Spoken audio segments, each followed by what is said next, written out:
नमस्कार, OneRead.News पे आपका स्वागत है। ये है द इंडिया ब्रीफ।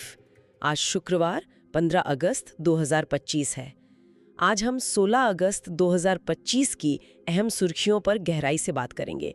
हमारे पास कई अलग-अलग स्रोतों से खबरें हैं और कोशिश रहेगी कि इन सब का विश्लेषण करके आज के घटनाक्रम की एक साफ तस्वीर पेश की जाए। तो चलिए शुरू करते हैं उस खबर से जो काफी ध्यान खींच रही है। प्रधानमंत्री का एक बयान आया है जिसमें सिंधु जल संधि को रद्द करने का संकेत है। जी हाँ, ये एक बड़ा डेवलपमेंट है। प्रधानमंत्री ने सीधे तौर पे कहा, खून और पानी एक साथ नहीं बहेंगे। अच्छा। और इस बयान को उन्होंने हाल के पहलगाम हमले से जोड़ा है। उनका कहना है कि ये संधि जो दशकों पुरानी है, दुश्मन देशों को फायदा पहुंचा रही है। तो क्या ये वाकई रद्द हो सकती है? इसके मायने क्या होंगे? देखिए, रद्द करना इतना आसान नहीं होगा। ये एक अंतर्राष्ट्रीय संधि है, लेकिन संकेत बहुत साफ हैं कि भारत अपने रुख में सख्ती ला सकता है। मतलब पानी के बहाव को नियंत्रित करने जैसा कदम? हाँ बिल्कुल, जैसे संधि के कुछ प्रावधानों को निलंबित करना या पानी के इस्तेमाल को लेकर ज्यादा आक्रामक नीति अपनाना। अगर ऐसा होता है तो इसका असर क्षेत्रीय स्थिरता पर बहुत गहरा पड़ सकता है। पाकिस्तान की प्रतिक्रिया क्या होगी ये देखना होगा। ये तो वाकई एक तनावपूर्ण स्थिति बन सकती है। बिल्कुल, और ऐसे ही तनावपूर्ण समय में मुझे लगता है भगवत गीता का एक श्लोक बहुत प्रासंगिक है। जरूर। आत्मोपम्येन सर्वत्र समम पश्यति यो अर्जुन सुखम व यदि व दुखम स योगी परमो मतः। इसका अर्थ क्या है? इसका अर्थ है, हे अर्जुन, जो पुरुष सब में अपने समान देखता है, चाहे सुख हो या दुख, वही योगी परम श्रेष्ठ माना गया है। यह हमें याद दिलाता है कि ऐसे कठिन और भावनात्मक फैसलों के बीच भी हमें समानता और करुणा का भाव बनाए रखना चाहिए। मतलब एक संतुलित दृष्टिकोण रखना चाहिए। बहुत सही कहा। संतुलन जरूरी है, खासकर ऐसे संवेदनशील मामलों में। चलिए अब स्वतंत्रता दिवस भाषण पर आते हैं। प्रधानमंत्री के भाषण पर काफी राजनीतिक विवाद भी हुआ है। हाँ बिल्कुल, भाषण काफी लंबा था और उसमें कई बातें थीं, लेकिन विपक्ष की सबसे तीखी प्रतिक्रिया आरएसएस की प्रशंसा को लेकर आई है। आरएसएस की प्रशंसा? क्या कहा गया था? प्रधानमंत्री ने राष्ट्र निर्माण में आरएसएस के योगदान का जिक्र किया और इसी पर विपक्ष, खासकर कांग्रेस और कुछ क्षेत्रीय दल भड़क गए। अच्छा, जैसे कर्नाटक के उप मुख्यमंत्री ने कुछ कहा। जी, डी.के. शिव कुमार ने। उन्होंने आरएसएस के इतिहास पर सवाल उठाया, स्वतंत्रता संग्राम में उनकी भूमिका पर प्रश्न चिन्ह लगाया और उनकी देशभक्ति पर भी सवाल खड़े किए। तो ये एक तरह से विचारधारा की लड़ाई है। बिल्कुल, ये दिखाता है कि भारत की राष्ट्रीय पहचान क्या हो, इतिहास को कैसे देखा जाए, इस पर बहस कितनी तीखी है। मतलब कौन राष्ट्रीय नायक हैं, किस संगठन का योगदान सकारात्मक था, किसका नहीं, इस पर राजनीतिक दलों में गहरा मतभेद है और ये बहस लगातार चलती रहती है। सही बात है। अच्छा, इसी भाषण में कई घोषणाएं भी हुई, अर्थव्यवस्था और तकनीक से जुड़ी। हाँ, घोषणाओं की तो झड़ी लगा दी एक तरह से। 103 मिनट का भाषण था लाल किले से। 103 मिनट, काफी लंबा। जी, इसमें जीएसटी सुधारों की बात की गई, युवाओं के लिए 1 लाख करोड़ रुपए की एक नई योजना का ऐलान हुआ। 1 लाख करोड़? ये किस तरह की योजना है? अभी डिटेल्स तो ज्यादा नहीं आई हैं, लेकिन इससे युवाओं को कौशल विकास और शायद उद्यमिता के लिए प्रोत्साहन देने के तौर पर देखा जा रहा है। अच्छा, और रक्षा क्षेत्र में? एक नई रक्षा प्रणाली सुदर्शन चक्र का जिक्र किया गया। इसके बारे में भी तकनीकी जानकारी अभी सामने आनी बाकी है। और तकनीक, मेड इन इंडिया चिप्स की बात भी थी। हाँ, ये एक बड़ा वादा है। कहा गया कि साल के अंत तक भारत में बनी चिप्स आने लगेंगी और साथ ही इंजन और सेमीकंडक्टर के क्षेत्र में पूरी तरह आत्मनिर्भर बनने का लक्ष्य भी रखा गया। ये तो बहुत महत्वाकांक्षी लक्ष्य लगते हैं। तो ये घोषणाएं मांग और आपूर्ति दोनों पक्षों को ध्यान में रखकर की गई लगती हैं, लेकिन जैसा हमेशा होता है, घोषणाएं करना एक बात है और उन्हें लागू करना दूसरी। बिल्कुल, असली परीक्षा तो इनके जमीनी कार्यान्वयन की होगी। विकास का असली इंजन घोषणाएं नहीं, बल्कि उनका प्रभावी तरीके से लागू होना होता है। देखना होगा ये वादे कितने और कैसे पूरे होते हैं। सही कहा। चलिए अब रुख करते हैं फिल्म इंडस्ट्री की तरफ। मलयालम सिनेमा से एक बहुत अच्छी और ऐतिहासिक खबर आई है। हाँ, ये वाकई ऐतिहासिक है। अभिनेत्री Shweta Menon association of Malayalam movie artists यानी अम्मा की पहली महिला अध्यक्ष चुनी नहीं है। पहली महिला अध्यक्ष अम्मा जैसी संस्था में ये बड़ी बात है। बहुत बड़ी बात है। अम्मा मलयालम फिल्म इंडस्ट्री की सबसे शक्तिशाली संस्थाओं में से एक मानी जाती है और पारंपरिक रूप से इस पर पुरुषों का दबदबा रहा है और शायद विवादों में भी रही है। जी हाँ, पिछले कुछ सालों में कई विवादों के केंद्र में रही है, खासकर महिलाओं के प्रति रवैये को लेकर। तो श्वेता मेनन का अध्यक्ष बनना एक बड़ा बदलाव है। क्या और भी महिलाएं चुनी गई हैं? हाँ, ये और भी महत्वपूर्ण है। सिर्फ अध्यक्ष ही नहीं, बल्कि अन्य कई प्रमुख पदों पर भी महिलाएं जीती हैं। ये दिखाता है कि शायद इंडस्ट्री के भीतर सत्ता समीकरण बदल रहे हैं। ये सालों की सक्रियता, खासकर महिला कलाकारों के समूह WCC women in cinema collective के संघर्ष का नतीजा भी माना जा रहा है। तो ये एक सकारात्मक बदलाव की उम्मीद जगाता है। निश्चित रूप से ये मलयालम सिनेमा जैसे पुरुष प्रधान क्षेत्र में एक महत्वपूर्ण कदम है। बिल्कुल। अब दिल्ली की एक समस्या पर आते हैं, आवारा कुत्ते। जी, इस पर कुछ कदम उठाए जा रहे हैं? जी, दिल्ली नगर निगम यानी MCD ने एक योजना बनाई है। वो अपने सभी 12 प्रशासनिक क्षेत्रों में आवारा कुत्तों के लिए आश्रय स्थल यानी शेल्टर्स बनाएंगे। सभी 12 क्षेत्रों में? ये तो काफी बड़ा कदम है। हाँ, ये एक व्यापक पहल है। इसकी जरूरत भी महसूस की जा रही थी। सुप्रीम कोर्ट ने भी पहले इस बारे में निर्देश दिए थे। और कुत्तों के काटने के मामले भी बढ़ रहे थे शायद। बहुत ज्यादा। इसी साल यानी 2025 में अब तक 26,000 से ज्यादा मामले सामने आ चुके हैं। 26,000? ये तो बहुत बड़ी संख्या है। जी, तो ये शेल्टर्स बनाने का कदम इस बढ़ते मानव पशु संघर्ष को कम करने की दिशा में एक कोशिश है। उम्मीद है कि इससे कुत्तों की नसबंदी और टीकाकरण भी व्यवस्थित तरीके से हो पाएगा और सड़कों पर उनकी संख्या को मानवीय तरीके से नियंत्रित किया जा सकेगा। ये एक जरूरी कदम लगता है। उम्मीद है ये योजना कारगर साबित होगी। अच्छा, अब वापस कश्मीर चलते हैं। जी, पहलगाम में जो आतंकी हमला हुआ था, उसके बाद वहां सामान्य स्थिति बहाल करने की कोशिशें भी चल रही हैं। हाँ, इसी कड़ी में एक महत्वपूर्ण घटना हुई। Institute of chartered accountants of India यानी ICAI ने पहलगाम में अपनी एक परिषद बैठक आयोजित की। ICAI चार्टर्ड अकाउंटेंट्स की संस्था? जी, ये देश के चार्टर्ड अकाउंटेंट्स की सर्वोच्च संस्था है। उनका वहां जाकर बैठक करना, वो भी 22 अप्रैल के उस भयानक आतंकी हमले के बाद जिसमें 26 लोग मारे गए थे। हाँ, वो बहुत दुखद घटना थी। बिल्कुल। तो उस हमले के बाद ये पहली ऐसी उच्च स्तरीय राष्ट्रीय स्तर की सभा थी जो पहलगाम में हुई। इसका एक प्रतीकात्मक महत्व है। मतलब ये दिखाने के लिए कि डर का माहौल नहीं है। हाँ, एक तरह से आतंक के भय वाले नैरेटिव का मुकाबला करना, ये संदेश देना कि जीवन सामान्य हो रहा है और ऐसे महत्वपूर्ण आयोजन वहां सुरक्षित रूप से किए जा सकते हैं। ये सामान्य स्थिति की बहाली की दिशा में एक सकारात्मक संकेत है। ये एक अच्छा तरीका है विश्वास बहाली का। अब बात करते हैं न्यायपालिका की। सुप्रीम कोर्ट ने गोद लेने की प्रक्रिया पर कुछ कहा है। जी, सुप्रीम कोर्ट ने देश में मौजूदा गोद लेने के कानून और उसकी प्रक्रिया पर काफी तीखी टिप्पणी की है। उन्होंने इसे निराशाजनक बताया है। निराशाजनक क्यों? कोर्ट का मानना है कि प्रक्रिया बहुत ज्यादा जटिल है, इसमें बहुत नौकरशाही है और बहुत ज्यादा समय लगता है। इसके कारण हजारों बच्चे जो गोद लिए जाने का इंतजार कर रहे हैं, उन्हें सालों तक इंतजार करना पड़ता है। हाँ, ये तो सुना है कि प्रक्रिया बहुत लंबी होती है। बिल्कुल। कोर्ट ने इसे सरल बनाने का आह्वान किया है।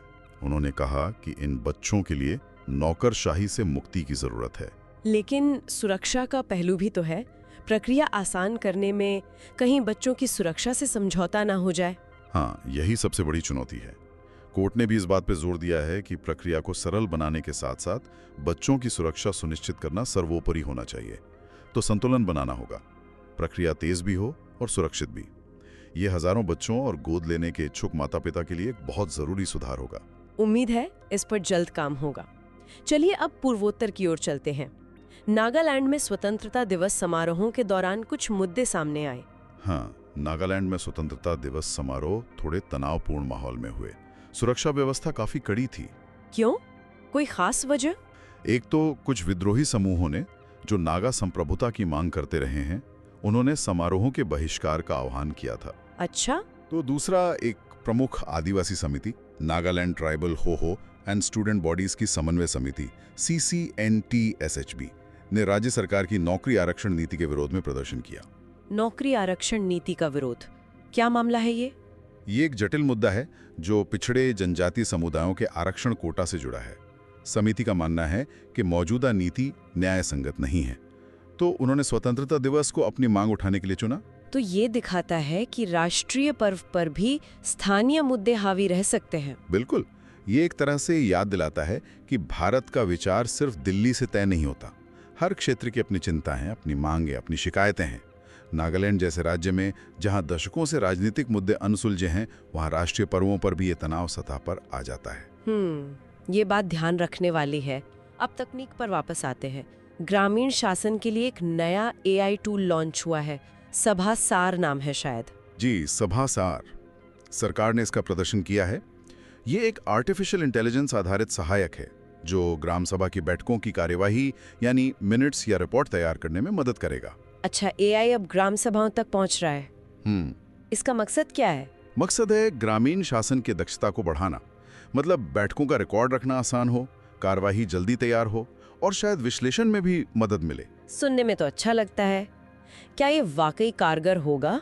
देखिए, AI को स्थानीय निकायों में इस्तेमाल करने की क्षमता तो है, लेकिन इसकी सफलता कुछ बातों पर निर्भर करेगी। जैसे कि जो लोग इसे इस्तेमाल करेंगे उन्हें सही ट्रेनिंग मिले, ये कई भारतीय भाषाओं में काम कर सके, सिर्फ हिंदी या अंग्रेजी में नहीं।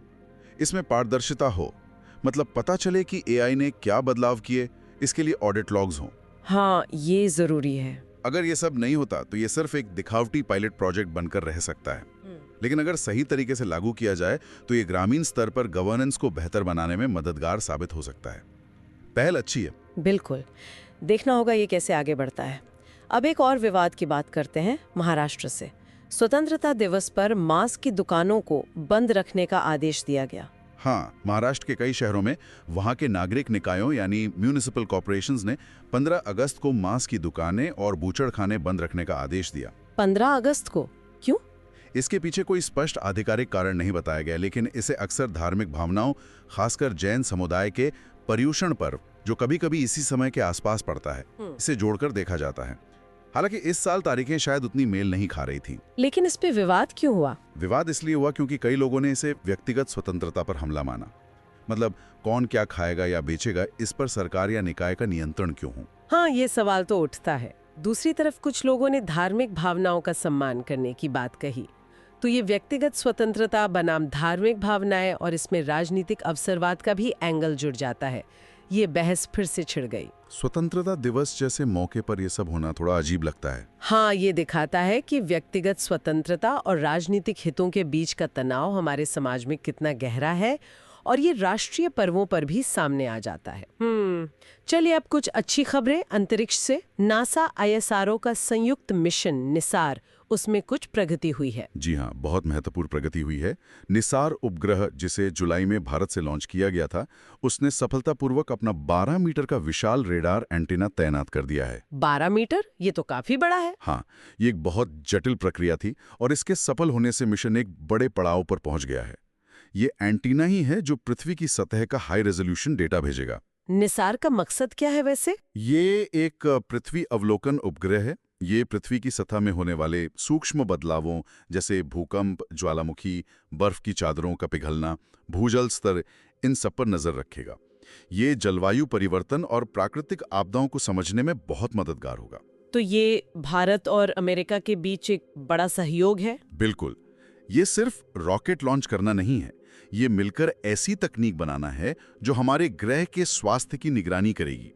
ये घाता है कि अंतरिक्ष विज्ञान में अंतर्राष्ट्रीय सहयोग कितना महत्वपूर्ण है। ये वाकई एक शानदार उपलब्धि है। और भारत का अपना गहरा समुद्र मिशन समुद्रयान, उसमें भी कुछ हुआ है? जी, उसमें भी एक अहम पड़ाव हासिल हुआ है। समुद्रयान परियोजना के तहत एक भारतीय एक्वानॉट, मतलब गहरे समुद्र में जाने वाले विशेषज्ञ, ने अटलांटिक महासागर में एक फ्रांसीसी पनडुब्बी में 5002 मीटर की गहराई तक गोता लगाया। 5000 मीटर? ये तो बहुत गहरा है। हाँ, ये भारत के लिए एक रिकॉर्ड गहराई है। समुद्रयान का लक्ष्य भारत की अपनी पनडुब्बी मत्स्य 6000 विकसित करना है, जो 3 इंसानों को समुद्र में 6000 मीटर की गहराई तक ले जा सकेगी। इसका उद्देश्य क्या है? गहरे समुद्र में जाकर क्या करेंगे? उद्देश्य है गहरे समुद्र के संसाधनों का पता लगाना और उनका उपयोग करने की तकनीक विकसित करना। समुद्र तल में बहुत सारे खनिज जैसे पॉलीमेटालिक नोड्यूल्स और अन्य संसाधन मौजूद हैं। अच्छा, तो ये भविष्य के लिए संसाधन जुटाने की तैयारी है? बिल्कुल। जमीन पर संसाधन सीमित हो रहे हैं, तो अब दुनिया की नजरें गहरे समुद्र पर हैं। ये भारत का उस अगले मोर्चे यानी समुद्र तल में अपनी दावेदारी और क्षमता स्थापित करने का एक गंभीर प्रयास है। ये भारत की समुद्री महत्वाकांक्षाओं को दर्शाता है। ये भी एक दिलचस्प क्षेत्र है जिस पर नजर रखनी होगी। अब जमीन पर वापस आते हैं, बेंगलोर।